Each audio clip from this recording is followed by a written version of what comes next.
Millət, gününüz aydın olsun. Bu aramsız yağışlardan, o pis havalardan sonra bugün gözəl günün, günəşin çıxmağı, bugün bu gözəl havanı Allah Taala bu şəraiti yaradıb ki, əziz valideynlər, bəhanə eləməyin. Ay pulum yoxdur, ay nə bilim mən uşağıma nəsə ala bilmədim, bugün bayramdır. Yəni o uşaqları bu havada çıxardıb çöldə, onların dalınca qaçmaq, onlarla oynamaq, onlarla gəzmək, inanın Allaha ki, o milyonlarla hədiyyə dəyəsi bir şeydir. Yəni uşaqlar bizdən bunu gözləyir. Yəni uşaqlar diqqət, qayğı gözləyirlər. Yəni uşaqlara hədiyyə, padarkalar və yaxud da digər şeylər, yəni elə vacib deyil. Əsas bugünkü gün onların yanında olun. Yəni bəhanə eləməyin əziz valideynlər.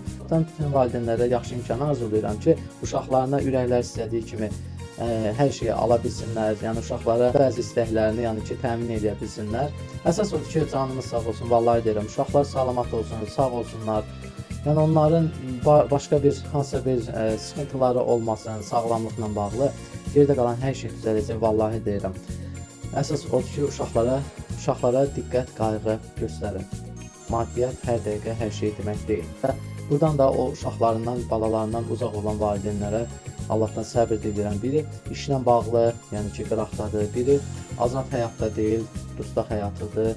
Həyatı yaşayır, Allah onların qapısını açsın, Allah onları qovuşdursun. Birinin ailə həyatı, yəni paramparça olub, evladından uzaq düşüb, Allah o atalara da səbir versin, Allah onları balalarından qovuşdursun. Elə valideynlər də var ki, evlad həsrətindədir, uşaq həsrətindədir illərdir. Allah onlara gözəl bir pay nəsib eləsin inşallah. Bütün qapılarda evlad səsi, o bəşəri melodiya olan evlad səsi nəsib eləsin inşallah.